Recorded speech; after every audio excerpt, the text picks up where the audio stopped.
Welcome students. तो आज के इस लेक्चर में हम लोग पढ़ेंगे डोवर बीच, जो कि एक पोएम है आपके सेमेस्टर सेकंड के जो एग्ज़ाम होने वाले हैं उसमें। तो सबसे पहले एक ओवरव्यू देखते हैं कि ये जो पोएम है ये किसने लिखी है और इसका थीम क्या है। और फिर इसके बाद हम इसका पैराग्राफ वाइज डिटेल में भी एक्सप्लेनेशन पढ़ेंगे। और फिर लास्ट में मैं आपको इसके कुछ इंपॉर्टेंट क्वेश्चंस भी बता दूंगा कि अगर लॉन्ग आंसर में अगर आप इसको अटेम्प्ट करना चाहते हैं तो फिर उसके आंसर आप किस तरह से लिखते हैं। तो सबसे पहले बेसिक शुरू करते हैं कि डोवर बीच एक्चुअली कैसी पोएम और किसने लिखी है। तो यहाँ से आप देखिए, एक चीज़ मैं सजेस्ट करूँगा आप लोगों को कि अगर आप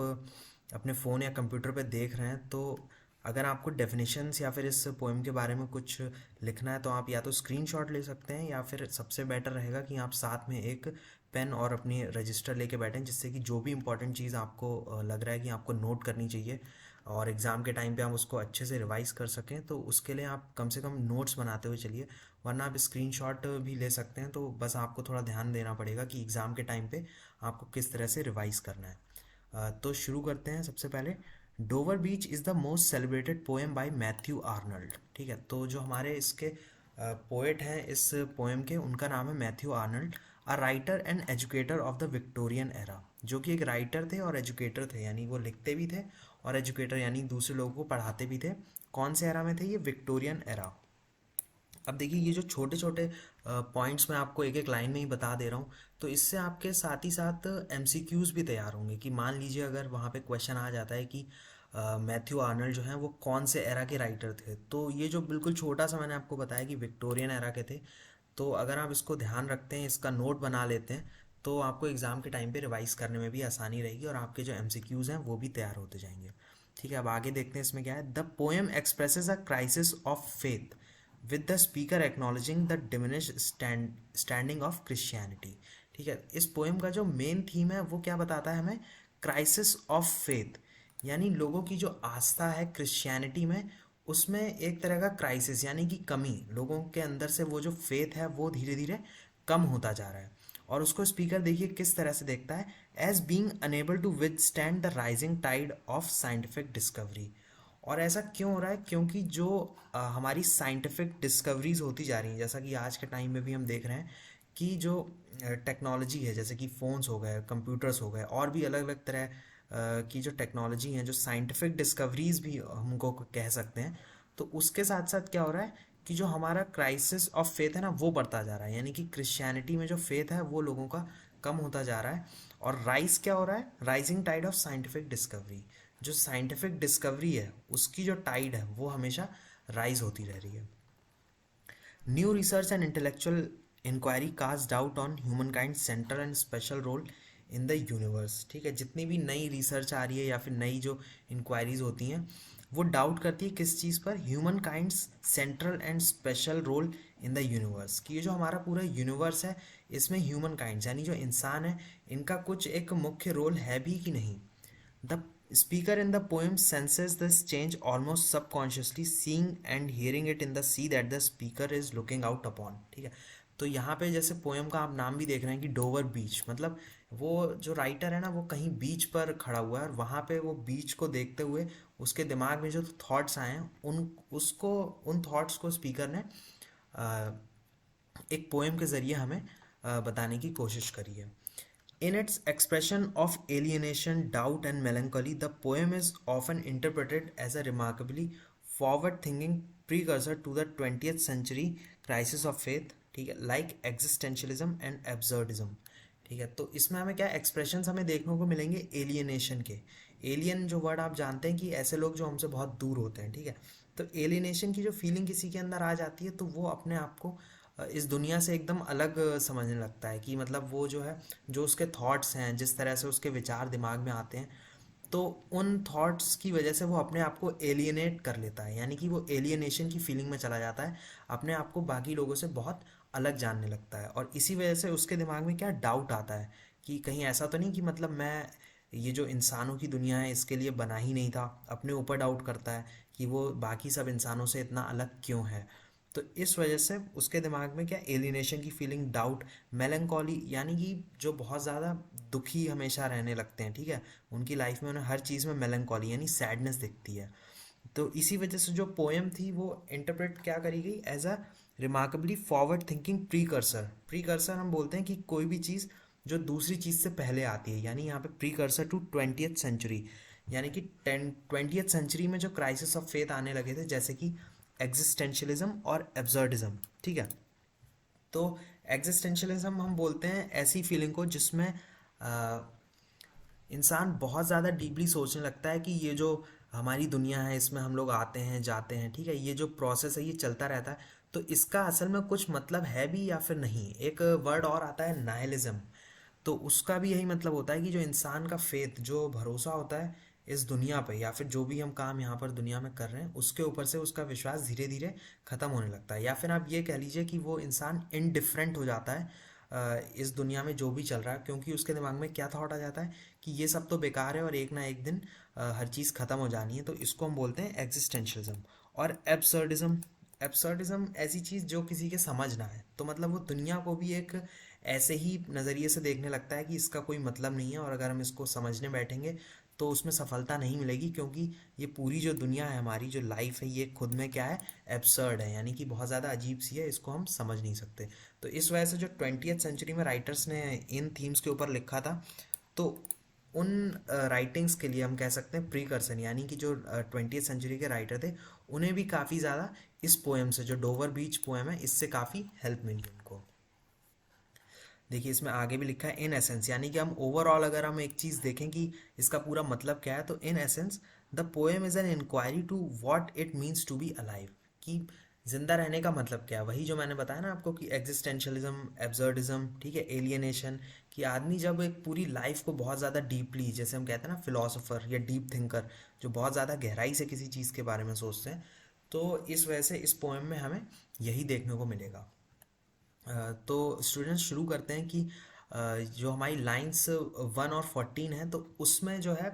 राइटर हमारा क्या चीज़ों के बारे में बता रहा है और कैसे ये पोएम शुरू होती है। ठीक है, तो लाइंस देखिए, यहाँ पे पोएम तो है मेरे पास पूरी, आपके पास भी होगी, अराउंड 37 लाइंस की पोएम है ये। तो हम इसको थोड़े थोड़े पार्ट्स में डिवाइड करके करेंगे, जिससे कि आपकी समरी भी आप समझ सकते हैं, और अगर आपको लॉन्ग आंसर भी लिखना होगा इसके लिए, तो आप इन एक्सप्लेनेशन की मदद से उन्हें भी बना सकते हैं। तो जो लाइन्स 1 to 14 है, तो इसके बारे में हम थोड़ा जानते हैं कि राइटर क्या कह रहा है।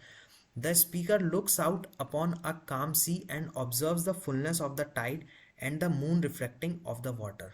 On the water. तो जैसा मैंने बताया कि वो बीच पे खड़ा हुआ है और क्या देखता है, अपॉन अ काम सी, यानी एक समुद्र है जो कि बहुत ही शांत है, और साथ ही साथ देखता है observes the fullness of the tide, यानी जो टाइड्स हैं वो काफ़ी फुल हैं वहाँ पे। जो टाइड्स मतलब जो लहरें आती हैं, वो देख रहा है कि वो धीरे धीरे कैसे मतलब बीच तक आ रही हैं फिर वापस चली जाती हैं। और साथ ही साथ क्या देख रहा है, and the moon reflecting on the water, यानी जो मून होता है तो उसका जो रिफ्लेक्शन, उसकी जो परछाई है वो वाटर में पड़ रही है, तो वो उसको भी देख रहा है। Looking across the English channel the speaker sees the lights of the French coast fade away. ठीक है, अब वो इंग्लिश चैनल वहाँ पर खड़ा हुआ है जहाँ पे अपने बीच पर, तो वहाँ से देखता है कि जो speaker sees the lights of the French coast, यानी जो फ्रेंच कोस्ट की लाइट्स हैं वो धीरे धीरे क्या हो रही हैं, फेड अवे, यानी कि गायब हो रही हैं। While the cliffs of the English coast stand tall and bright and the bay seems calm. और उसी के साथ साथ क्या हो रहा है, जो cliffs of the English coast, यानी जिस कोस्ट पर वो खड़ा हुआ है, तो वहाँ की जो क्लिफ्स हैं, जो चोटियाँ हैं, ठीक है, तो वो क्या है, स्टैंड कैसी कर रही है, टॉल एंड ब्राइट, वो एकदम ज़्यादा लंबी दिख रही है और बहुत ज़्यादा ब्राइट, यानी बहुत ज़्यादा साफ दिख रही है। And the bay seems calm, और मैंने बताया कि जहाँ पे वो खड़ा हुआ है वो पूरा जो बे है, वो जो पूरा इलाका है समुद्री, वो काफ़ी ज़्यादा हमें शांत दिख रहा है। Suddenly the speaker addresses someone else and implores this person to come and look at what the speaker is looking at. ठीक है, अचानक यही सब सोचते सोचते वो क्या करता है, किसी को एड्रेस यानी किसी और को बुलाता है, और क्या बोलता है कि कम and look at what the speaker is looking eight, यानी जो चीज़ स्पीकर देख रहा होता है, कहता है कि आके तुम भी देखो, और क्या करो साथ में, इन्जॉय नाइट्स प्लेजेंट एयर। ठीक है, और ये जो रात के टाइम में वो वहाँ पे खड़ा हुआ है समुद्र के किनारे, तो बहुत ही एक जो प्लेजेंट सी एयर चल रही है वहाँ पर, तो उसको भी आके वो इन्जॉय करे। ठीक है, the speaker senses something is not quite right and describes the spray where the water meets the moonlit land, ठीक है। वहीं पे एकदम से स्पीकर के दिमाग में क्या कुछ सेंस करता है, वो उसे समझ में आता है कि कुछ जो है वो सही नहीं है, something is not quite right, कुछ तो मतलब है जो गड़बड़ है। और क्या करता है, describes the spray where the water meets the moonlit land. मैंने बताया कि वो वहाँ पे मून भी निकला हुआ था उस रात में, तो जो मून की रोशनी थी वो कहाँ पड़ रही थी, लैंड पर, यानी जो बीच था वहाँ पर, ठीक है। और दो spray where the water meets the moonlit land, यानी कि जो पानी की लहरें थी वो जैसे ही वहाँ पे बीच पे आके मिल रही थी, तो उसको वो ऑब्जर्व कर रहा था कि ये जो पानी और जो ज़मीन का मिलन है वो किस तरह से हो रहा है। The speaker instructs the other person to listen to the sound of the pebbles as the wave shift them back and forth up the beach and down again. जैसा कि मैंने बताया कि जो लहरें थी वो शांत थी, लेकिन लहरों का काम क्या होता है कि वो एक बार बीच तक आती हैं फिर वापस समुद्र में चली जाती हैं। तो वहीं पे जो दूसरा पर्सन जो उसके साथ में है, अपने पोएट के साथ में, वो क्या कहता है कि listen to the sound of the pebbles. Pebbles हम बोलते हैं जो कंकड़ होते हैं, तो समुद्र के किनारे जो कंकड़ भी होते हैं, तो उनकी आवाज़ को सुनो। और वो आवाज़ क्यों आ रही है, as the waves shift them back and forth up the beach and down again, क्योंकि जो वेव्स हैं, पानी की लहरें हैं, वो क्या कर रही हैं, शिफ्ट कर रही हैं, यानी उनको एक जगह से दूसरी जगह हिला रही हैं। बैक एंड फोर्थ इसको कहते हैं कि आगे और पीछे, मतलब कि जैसे ही वेव्स आती हैं बीच पे, तो वो जो पेबल्स हैं वो थोड़ा सा बीच की तरफ आते हैं, तो उनकी आपस में टकराने की जो आवाज़ आती है। और फिर वैसे ही वो बीच एंड डाउन अगेन, यानी कि अप द बीच, पहले ऊपर आए और फिर जैसे ही जो वेव्स वापस जाने लगती हैं, तो वो जो पेबल्स हैं वो दोबारा शिफ्ट होती हैं और उनकी आवाज़ हमें दोबारा सुनने को मिलती है। जैसे कंकड़ होते हैं आपस में जब वो टकराएंगे, यहाँ पर वो टकरा रहे हैं क्यों, क्योंकि जो लहर है उसकी वजह से वो ऊपर नीचे बार बार जा रहे हैं जो कंकड़ हैं, और इस वजह से उनकी जो हमें साउंड है, साउंड ऑफ द पेबल्स, वो हमें सुनाई दे रही है। The speaker notes this slow repeating action and identifies it with eternal sadness, ठीक है। और ये जो स्लो रिपीटिंग एक्शन है, वो देख रहा है कि ये जो एक्शन है ना, ये कैसा है, स्लो है और रिपीटिंग है। ये दो वर्ड्स यहाँ पे काफ़ी मतलब इम्पॉर्टेंट है, अगर आप इस पोएम को समझना चाह रहे हैं कि इसका मतलब पूरा मतलब क्या है, डीप मीनिंग पोएम का। तो वो कह रहा है कि ये जो प्रोसेस है ना, ये तो ऐसे ही चलता रहेगा हर दिन, और ये स्लो है, यानी बहुत धीमे धीमे, और रिपीटिंग यानी बार बार रिपीट हो रहा है ये जो एक्शन है ना, कि जो वेव्स हैं वो आ रही हैं समुद्र पे, और उसके बाद वो जो पेबल्स हैं, कंकड़ हैं, उनकी साउंड सुनाई दे रही है। और इसी को वो किस चीज़ से आइडेंटिफाई करता है, बोलता है कि यही जो चीज़ है ना, ये हमारी लाइफ की तरह ही है, हमारी ये जो ज़िंदगी है, किस तरह से, इटर्नल सैडनेस। इटर्नल यानी कोई ऐसी चीज़ जो हमेशा है, जो कभी ख़त्म नहीं, जिसका कोई शुरुआत या अंत नहीं है। तो वो कह रहा है कि अगर आप इस चीज़ को ध्यान से देखें, तो जो हमारी लाइफ की जो इटर्नल सैडनेस है ना, ये ही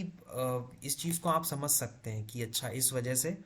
जो पोएट है वो इसको, हमारी लाइफ को इटर्नल सैडनेस, जैसे मैंने पहले भी बताया था कि वो क्या बोल रहा है, एग्जिस्टेंशियलिज्म या फिर एलियनेशन। तो जो इस तरह के मेलंकॉली, मैंने एक वर्ड बताया था कि जब आदमी बहुत ज़्यादा मतलब सैडनेस में रहता है या फिर सैड थॉट्स पे चला जाता है, तो इसी वजह से जो लाइन है हमारी 1 to 14 के एंड में, हमें पता चलता है कि जो रिपीटिंग एक्शन है ना, कि वहाँ बीच पे खड़े होकर देख रहा है कि इसका कोई मतलब नहीं है, लेकिन वो समझता है कि ये जो प्रोसेस है ना, स्लो और रिपीटिंग है, इस वजह से ये हमारी लाइफ की तरह भी बिल्कुल सेम है, और हमें बताता है कि जो हमारी लाइफ है वो एटर्नल सैडनेस है।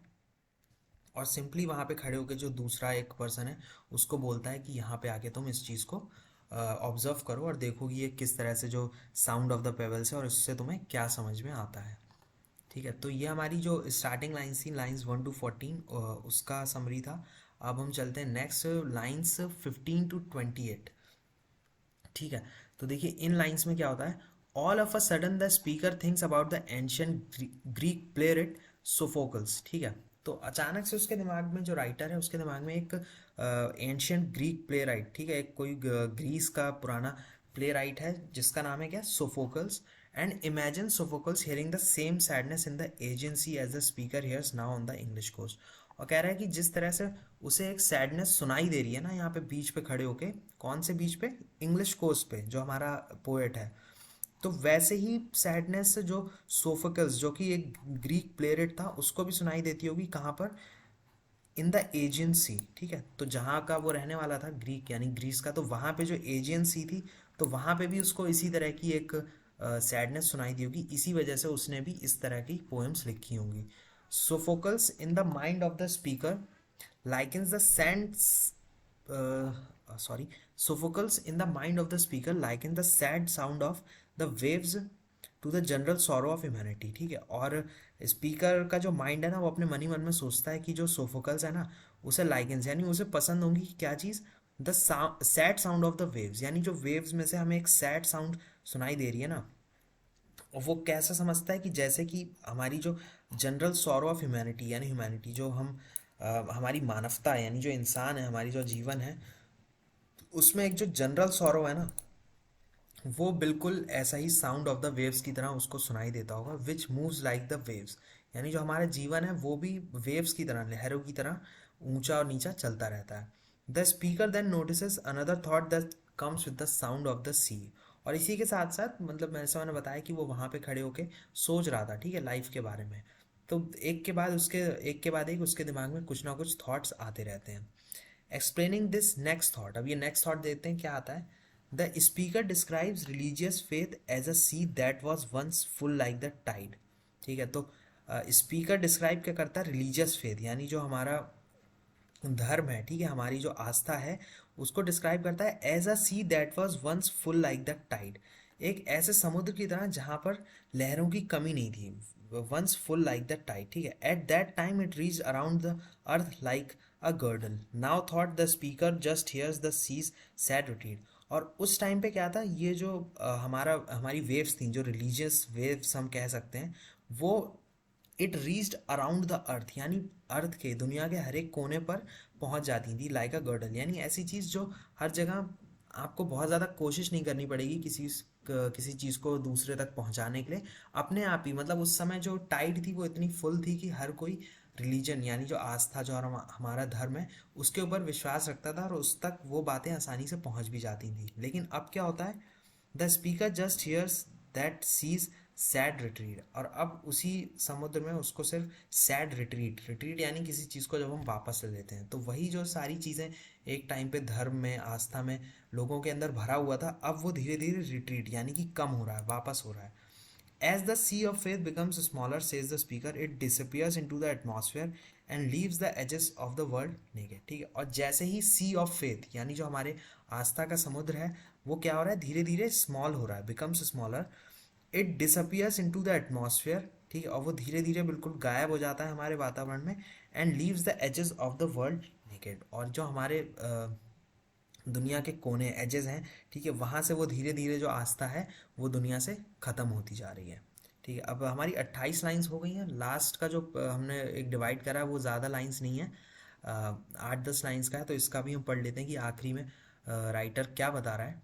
The speaker suddenly addresses the companion as love and states desperately that the two of them need to treat each other with honesty and authenticity, ठीक है। मैंने आपको बताया कि स्पीकर जो था वो वहाँ पे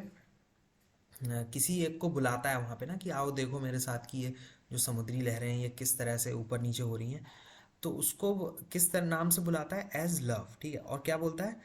कि जो टू ऑफ देम, ये दोनों हैं, इन लोगों को बहुत ज़्यादा ज़रूरत है किस चीज़ की, treat each other with honesty and authenticity, यानी एक दूसरे के साथ ऑनेस्टी, ठीक है, सच्चाई के साथ वो एक दूसरे को ट्रीट करें, और ऑथेंटिसिटी यानी कि वो अपने व्यवहार में, अपनी बोली में कुछ भी ऐसा ना लगे जिससे कि वो एक तरह से आप कह सकते हैं नकली, जैसे कहते हैं ना कोई चीज़ रियल नहीं है यानी फेक है, तो उनके जो बिहेवियर है, जिस तरह से वो एक दूसरे को ट्रीट करते हैं, तो उसमें ऑनेस्टी होनी चाहिए और ऑथेंटिसिटी यानी सच्चाई होनी चाहिए। This is because the world though it has a dream like quality of variety, beauty and newness, doesn't actually offer joy, love और क्लैरिटी। और ऐसा वो क्यों सोच रहा है, क्योंकि हालांकि वो कह रहा है कि इस दुनिया में हमें क्वालिटी ऑफ वैरायटी यानी हमें भिन्न भिन्न प्रकार की चीज़ें देखने को मिलती हैं, ब्यूटी, सुंदरता दिखती है, न्यूनेस यानी हर पल हमें कुछ ना कुछ नया मिलता है, लेकिन तब भी ये doesn't actually offer joy, love और क्लैरिटी। लेकिन फिर भी ये जो दुनिया है ना, ये हमको जॉय, लव या क्लैरिटी जैसी जो फीलिंग जो कोई भी इंसान चाहता है,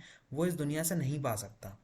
neither claims the speaker can it provide certainty, peace और रिलीफ फ्रॉम पेन, और ना ही ये जो दुनिया है, जो वर्ल्ड है, ये हमें सर्टेनिटी यानी किसी भी चीज़ के होने की जो निश्चितता है वो नहीं बता सकता, पीस यानी हमें कुछ सुकून नहीं दे सकता, और ना ही जो हमारा पेन है उससे हमें कोई रिलीफ, कोई आराम नहीं दिला सकता। The speaker then compares the collective situation to standing on a flat and dark piece of land which is caught up in the chaos of fighting, ठीक है। अब इसके बाद क्या बोलता है कि कलेक्टिव सिचुएशन यानी कि जो कलेक्टिव पूरा हमारा मानवता है, जितने भी लोग हैं, उसको किस चीज़ से कंपेयर करता है? Standing on a flat and dark piece of land, कि हम लोग एक बहुत ही ऐसी ज़मीन पे खड़े हैं बिल्कुल जो फ्लैट है, वहाँ पे बिल्कुल भी रोशनी नहीं है, डार्क है, which is cot up in the chaos of fighting. और वहाँ पे इस तरह की फीलिंग वो क्यों बता रहा है? देखिए ये जो वर्ड है फ्लैट, ठीक है, यानी जहाँ पे बिल्कुल भी कोई जॉय नहीं है, बिल्कुल नीरस सा माहौल है। डार्क यानी वहाँ पे बिल्कुल भी खुशी नहीं है, सब कुछ बहुत डार्क और अंधेरे सा लग रहा है। और क्यों है इस वजह से? क्योंकि cot up in the chaos of fighting, क्योंकि हम लोग कॉट अप यानी हम लोग एक तरह से जो एक दूसरे से लड़ने की जो मतलब एक दूसरे से आगे निकलने की जो होड़ है, उसी में हम लोग फंस के रह गए हैं, उसी में हम लोग कॉट अप होके रह गए हैं। Here battles routine unknowing groups continue under the cover of darkness. और यहाँ पे क्या है, ये जो कवर ऑफ डार्कनेस है ना, इसी अंधेरे के अंदर जो बैटल्स हैं हमारे, ठीक है, आपस में जो डिफरेंट ग्रुप्स हैं उनके बीच में जो बैटल्स हैं वो चलते रहते हैं। इस वजह से जो राइटर है उसको बहुत ज़्यादा उम्मीद नहीं है कि हमें इस वर्ल्ड से कुछ ऐसा अच्छा मिल सकता है। इसी वजह से हमें क्या करना चाहिए? desperately that the two of them need to treat each other with honesty and authenticity। तो इन दो वर्ड्स को हमें काफ़ी ध्यान देना है। अगर आप आंसर्स भी लिखते हैं तो उसमें ये वर्ड यूज़ कर सकते हैं कि हमें एक दूसरे को ऑनेस्टी और ऑथेंटिसिटी से ट्रीट करना चाहिए। तो ये एक जो ओवरऑल समरी थी मैंने आपको पैराग्राफ वाइज बता दी है, लाइन 1 से लेके 37 तक।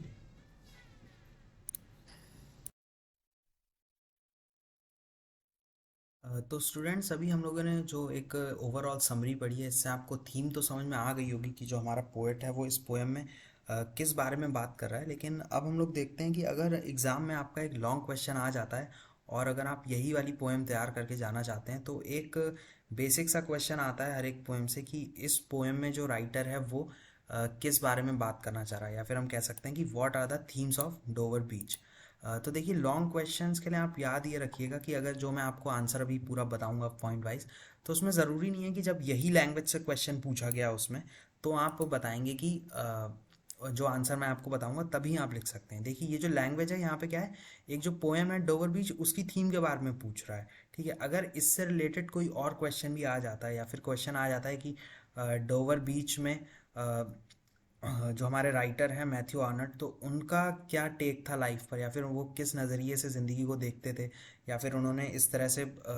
जो कुछ बातें कही हैं वो क्यों कहा है, तो उन सब में भी आपका एक जो लॉन्ग क्वेश्चन का है आंसर जो है वो सेम तरह से बन सकता है। आप उसको थोड़ा बहुत अपने हिसाब से पॉइंट्स में, जैसे कई बार आप ऐड कर सकते हैं, कई बार आपको लग रहा है कि एक ही पॉइंट इतना ज़्यादा बड़ा है तो उसको आप 2 पॉइंट्स में डिवाइड कर सकते हैं, जिससे कि आपका जो लॉन्ग आंसर है वो कम से कम 2.5 से 3 पेज का, 3.5 पेज तक का भी, आप उससे ज़्यादा लंबा लिखने की ज़रूरत नहीं है। 2.5 से 3 पेज अगर आप लॉन्ग क्वेश्चन लिख रहे हैं पॉइंट वाइज तो काफ़ी अच्छा आप स्कोर कर सकते हैं। तो देखिए ये जो क्वेश्चन है तो इसके बारे में हम जो आंसर है उसको हम पढ़ेंगे कि जो थीम्स हमने, देखिए यहाँ पे क्वेश्चन है what are the themes of Dover beach, यानी किन चीज़ों के ऊपर जो राइटर है, जो पोएट है, उसने बात करी है। तो सबसे वन, जब हम आंसर की शुरुआत करेंगे तो सबसे पहले आप थोड़ा सा एक बैकग्राउंड दे सकते हैं कि ये जो पोएम थी वो किस बारे में थी। जैसे मैंने ये आपको शुरुआत में बताया था, इसका भी आप स्क्रीनशॉट या फिर नोट्स बना लेंगे, और उसके बाद जब आप पॉइंट वाइज शुरू करेंगे तो आप यहाँ से शुरू कर सकते हैं। नंबर 1 डालेंगे loss of faith and certainty. मैंने आपको बताया कि जो थीम थी बेसिक है कि Matthew Arnold's Dover beach admits to and laments the loss of religious faith that came with advances in various fields at that time. तो देखिए उसने क्या बताया, ये आंसर आप एकदम ध्यान से पढ़िए, आपका पूरा जो लॉन्ग आंसर है वो यहीं तैयार हो जाएगा। तो इसमें वो जो डोवर बीच में हमारा पोएट है मैथ्यू आर्नल्ड, वो क्या बोलते हैं कि एडमिट्स, एक तो वो बात मानते हैं और साथ ही साथ लेमेंट्स यानी उस बात का दुख भी मनाते हैं,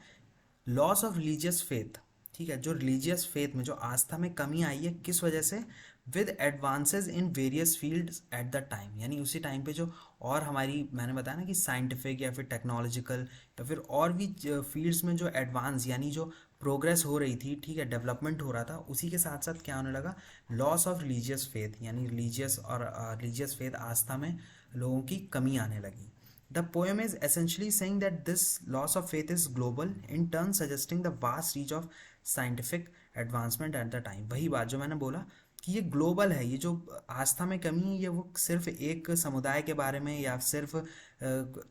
एक जगह के बारे में नहीं बता रहे हैं। वो कह रहे हैं कि ये जो लॉस ऑफ फेथ है ना, ये ग्लोबल है, यानी कि पूरी दुनिया से लोगों के अंदर से ये जो आस्था की भावना, जो आस्था थी, वो खत्म होती जा रही है। और साथ ही साथ उस समय क्या पता चल रहा है कि the vast reach of scientific advancements eight that time.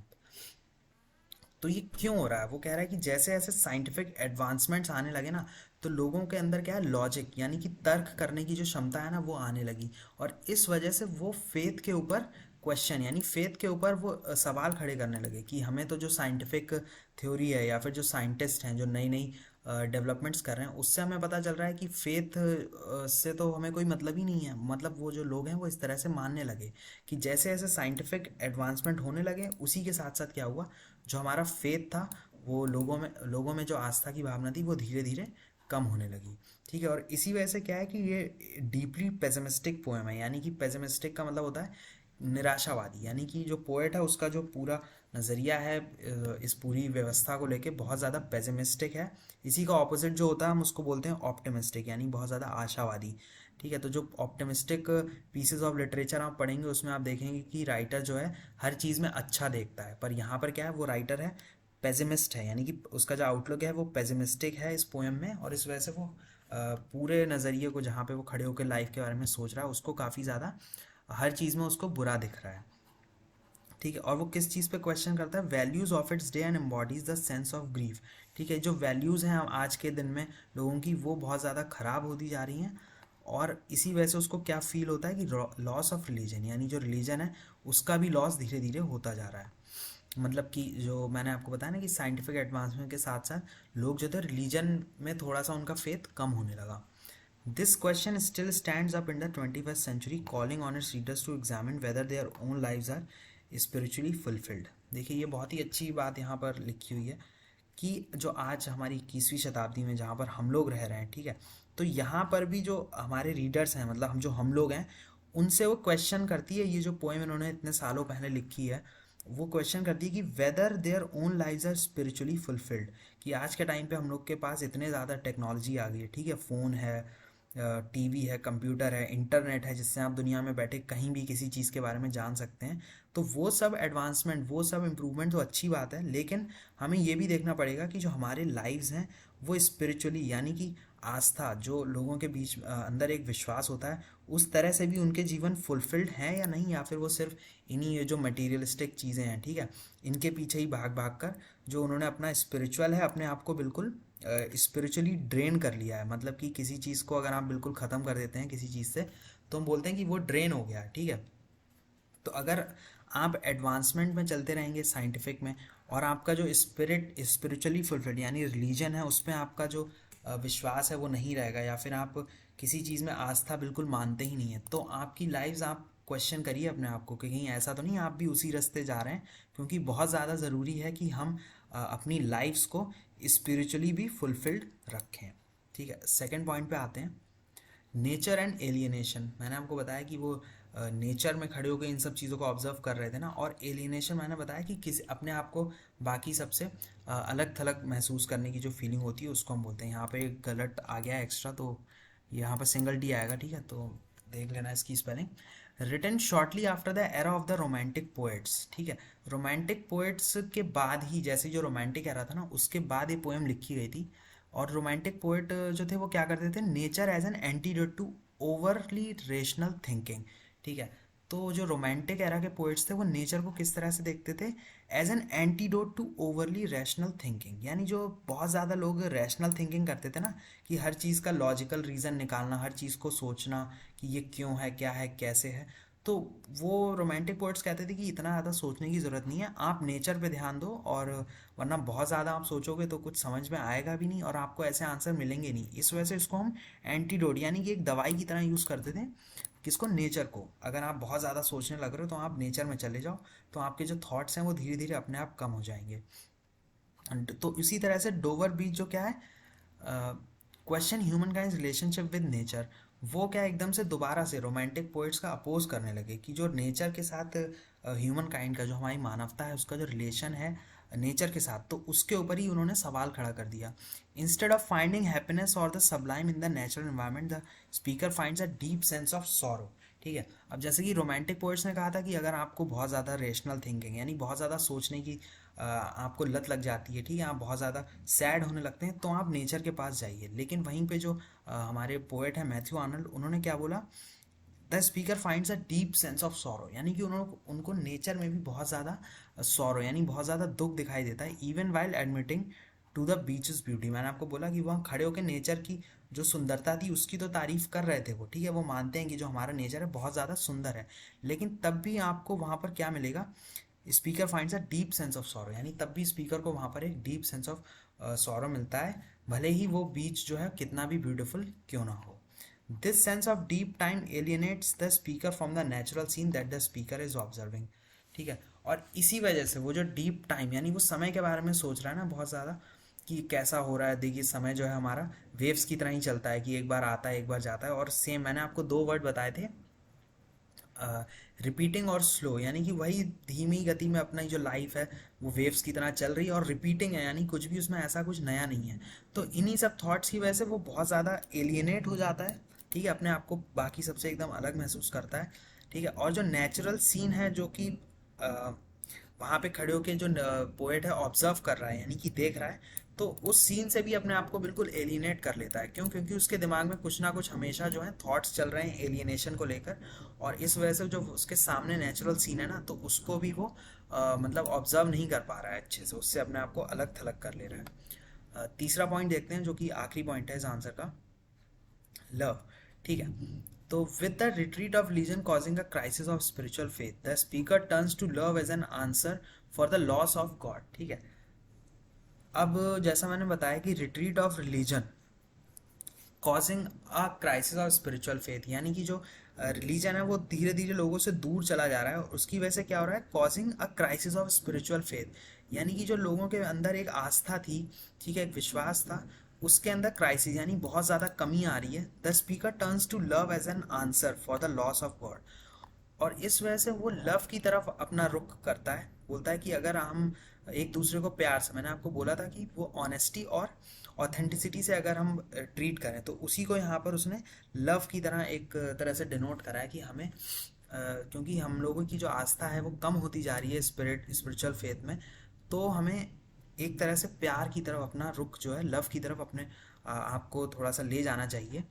The poem suggest love between people can compensate for the loss of connection between God और मैनकाइंड, ठीक है। और पोएम हमें क्या सजेस्ट करती है कि जो लोगों के बीच में लव है, ठीक है, लव बिटवीन पीपल क्या कर सकती है, वो जो लव अगर हम एक दूसरे के प्रति प्यार से पेश आएंगे, ठीक है,